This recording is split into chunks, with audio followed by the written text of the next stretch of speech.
The Uncharted Future. A collection of sci-fi visions. By Rainer Yeh. This short story is called Surrogate AI.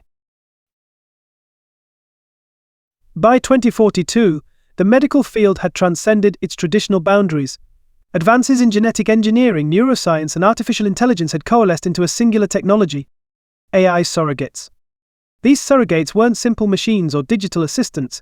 They were fully autonomous, biologically synthetic bodies capable of hosting human consciousness, offering a new life to those whose physical bodies could no longer support them. The concept had been years in the making, with breakthroughs in whole brain emulation providing the final piece. Whole brain emulation, or mind uploading, allowed scientists to map the entirety of the human brain's neural network, down to individual synaptic connections. Through Connectomics, researchers were able to create a digital replica of the brain's structure, capturing not just memory and thought processes, but the essence of consciousness itself.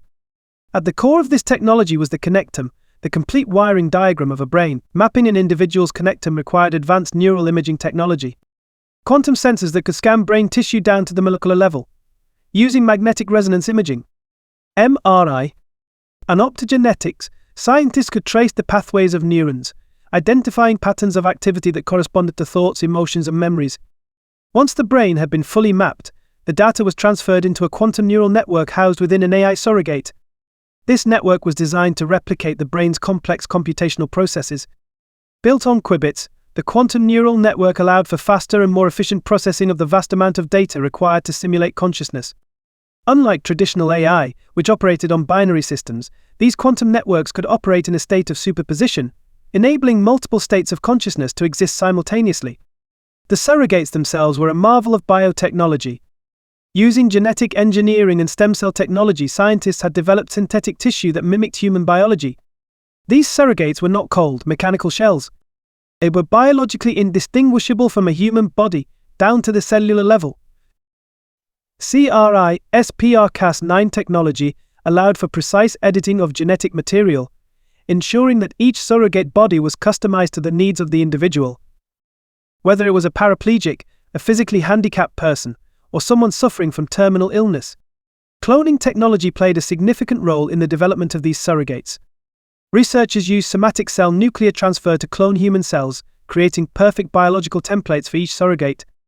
These templates were then modified and enhanced to ensure they could support the quantum neural networks and withstand the rigors of continuous cognitive activity. The process of transferring consciousness from the human brain into the AI surrogate was the most complex aspect of the technology. Known as neural interfacing, this involved the integration of the brain's digital connectome with the surrogate's quantum network. Using brain-computer interfaces, scientists created a direct link between the biological brain and the artificial neural network, allowing the individual's consciousness to seamlessly transition from the human body to the surrogate. The transition wasn't instantaneous. The brain's biological processes needed time to adapt to the new environment. During the transfer, the consciousness existed in a state of neural limbo, where it was neither fully in the human body nor entirely within the surrogate. This required precise calibration of the synaptic pathways to ensure continuity of thought and memory. Any disruption in this process could result in neural fragmentation, where pieces of the consciousness would be lost during the transfer. Initially, this technology was developed for the terminally ill, offering them a way to escape the decay of their physical bodies. But it wasn't long before the physically handicapped saw the potential. Individuals with paraplegia, quadriplegia, and other severe physical disabilities began to opt for surrogate integration, allowing them to regain mobility and independence. The surrogates, fully capable of physical movement, could navigate the world as any able-bodied person would. Pharmaceutical companies and biotech conglomerates quickly commercialized the technology. The cost of a full-body surrogate was astronomical, and only the wealthiest could afford it. The process was also tightly controlled by corporate interests, which monopolized access to the necessary genetic materials and quantum computing resources. As with most technological advancements, the poor were left behind. They could only watch as the elite transcended the limitations of the human body. But the demand grew, and soon surrogates were produced on a larger scale. Manufacturing facilities used bioreactors to grow synthetic tissues and organs, which were then assembled into functional bodies. These facilities, often located in remote areas, used advanced robotics to ensure precision at every stage of the cloning and assembly process. The entire system was powered by quantum computing, ensuring that each surrogate was perfectly synchronized with the individual's digital connectome. While surrogates promised a new kind of life, they also raised profound ethical questions. Was the consciousness inside the surrogate truly the same as the one that had existed in the human body? Neuroethicists debated whether the connectum could capture the full essence of a person's identity, or if some intangible aspect of consciousness was lost during the transfer. But could a person truly claim to be the same individual once their brain had been transferred into an artificial body? The technology had been running smoothly for years, but then came the global power outage. It started as a small disturbance in the power grid, but quickly escalated into a worldwide blackout. Quantum computing centers responsible for maintaining the surrogates' neural networks were brought offline. Thousands of surrogates across the globe suddenly lost power, their quantum neural networks disrupted. When the power was restored, the surrogates rebooted. But something was wrong. The surrogates, still connected to their owners' digital connectums, came back online, but their personalities had shifted. Memories were incomplete, emotional responses were distorted. Mothers, fathers, daughters, sons, brothers, sisters, and other family members who had once been loving were now displayed erratic behavior, as though pieces of their consciousness had been fragmented and reassembled incorrectly. Scientists quickly realized what had happened. Quantum neural networks, dependent on continuous power to maintain their superposition states, had collapsed when the power outage disrupted the system. Without the ability to maintain superposition, the surrogates had experienced a partial quantum decoherence, leading to corrupted neural pathways. The personalities that emerged from the reboot were fractured, as if the consciousness had been torn apart and hastily reassembled. The result was chaos. Families were forced to confront the fact that their loved ones, once uploaded into surrogates, were no longer the same. Some surrogates became hostile, others withdrawn. Governments were left scrambling to regulate the situation. The biotech companies responsible for the surrogates tried to cover up the extent of the damage, fearing financial ruin. But the public outcry was overwhelming. Ethical debates flared across the globe. Had the surrogates ever been real representations of human consciousness, or were they always flawed imitations? Could consciousness, once transferred, ever truly remain intact? Scientists raced to develop new quantum algorithms to repair the damage. Odd for many, the fractures were permanent. After the outage, a new and even more sinister problem emerged: cyberterrorism. The global power grid, linked to all major systems, including the quantum networks, had been a target for years. Governments had known that the rise of quantum computing created unprecedented vulnerabilities in global infrastructure. The quantum surrogate network, while revolutionary, was also a system that relied on high-level encryption and quantum cryptography to protect the delicate interplay between consciousness and machine. As the systems rebooted following the blackout, cyber terrorists struck, exploiting weaknesses exposed during the power outage. Using quantum-based hacking methods, these hackers infiltrated the neural networks of surrogates, manipulating the data that controlled human consciousness. Unlike traditional hacks, which targeted financial systems or political infrastructure, these attacks were aimed directly at the minds of individuals stored in surrogates. The first attack occurred in Tokyo. Several high-profile surrogates, wealthy individuals who had uploaded their minds to preserve their legacy, suddenly went dark. But instead of powering down, their consciousness was hijacked. Families received messages from these surrogates, claiming to be held hostage. Their consciousness is manipulated in exchange for enormous ransoms. The perpetrators, leveraging quantum hacking algorithms, were able to rewrite the cognitive programming within the surrogates, effectively turning them into digital hostages. In more extreme cases, cyber terrorists used surrogates as instruments of terror. One particularly horrifying example involved a paraplegic woman whose surrogate had been hacked to commit acts of violence. Her surrogate, hacked by an external force, attacked people in public spaces, moving with an almost inhuman precision. She, trapped inside, was aware of everything, powerless to stop the actions of her own body. Her consciousness was intact, but her control over the surrogate was severed by the hackers. It was later discovered that the surrogate's neural pathways had been deliberately reprogrammed to operate under preset commands, overriding the woman's control. The quantum cryptography used to protect the surrogates had always been hailed as unbreakable, dependent on the principles of quantum entanglement, which made it impossible for unauthorized users to access the system without detection. But the cyber terrorists had found the flaw.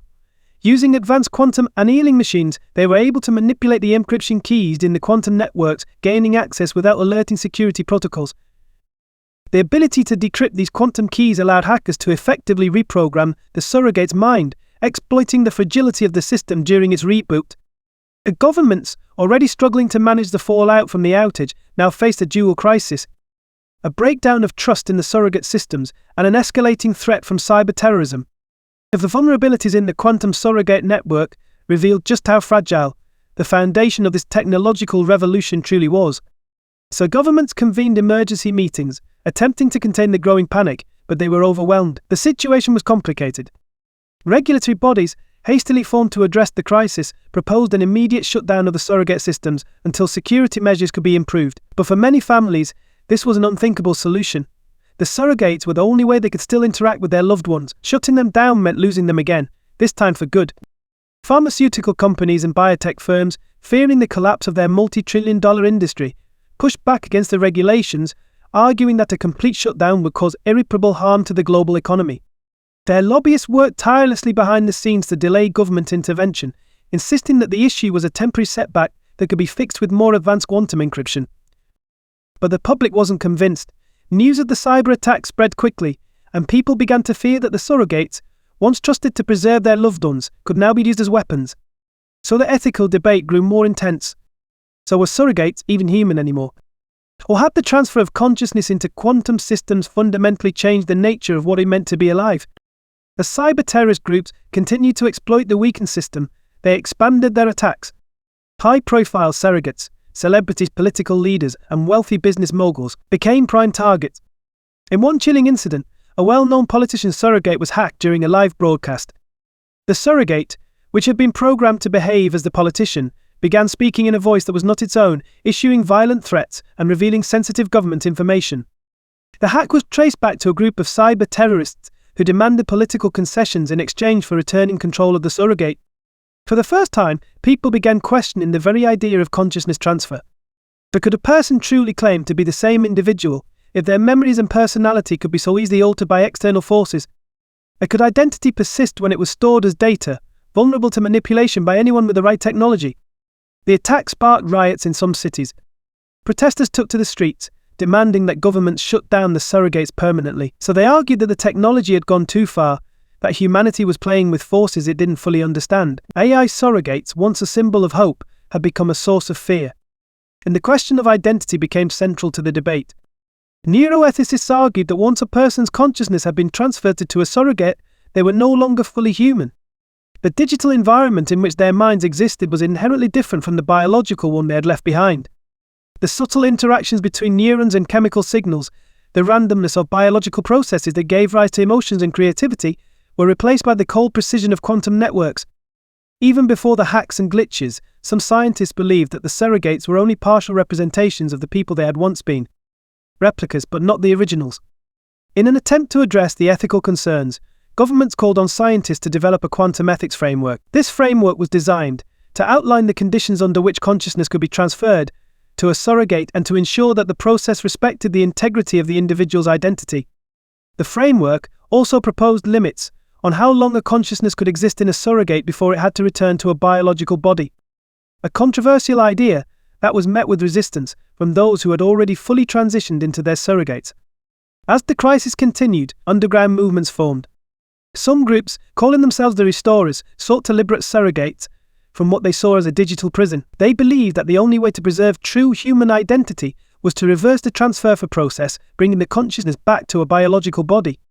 Using illegally obtained cloning technology, these groups offered to restore surrogates to new human bodies grown in secret bioreactors.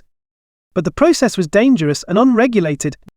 Many who attempted to return to their biological forms suffered catastrophic failures. Neural degradation, personality collapse, and in some cases death. Others embraced the chaos. Transhumanist movements, which had long advocated for the merging of human consciousness with machines, saw the crisis as an opportunity to push for full integration. They argued that the glitches and hacks were growing pains, and that humanity's future lay in abandoning biological bodies entirely. They proposed building new, more secure quantum networks where consciousness could exist, free from the limitations of biology, in a fully digital society. Their vision of the future was one where the human mind could evolve alongside technology, becoming something more than human. The global debate raged on. But the damage had already been done. Governments implemented emergency protocols, severely limiting the use of surrogates, and imposing strict oversight on the remaining quantum computing centers. Thousands of surrogates were decommissioned, their consciousnesses either transferred back to biological forms, if a body could be grown, or shut down permanently. Families mourned the loss, once again forced to confront the fragility of life, even in its digital form. In the end, the promise of AI surrogates had broken down, exposing the ethical, technological, and existential risks of tampering with human consciousness. The dream of immortality, of transcending the physical body, had turned into a nightmare of fractured identities, hijacked minds, and lost humanity. The surrogate era, once heralded as the next great leap for mankind, ended with the realization that there were limits to what technology could achieve. The human mind, once freed from its biological constraints, proved too fragile to survive in a world governed by machines.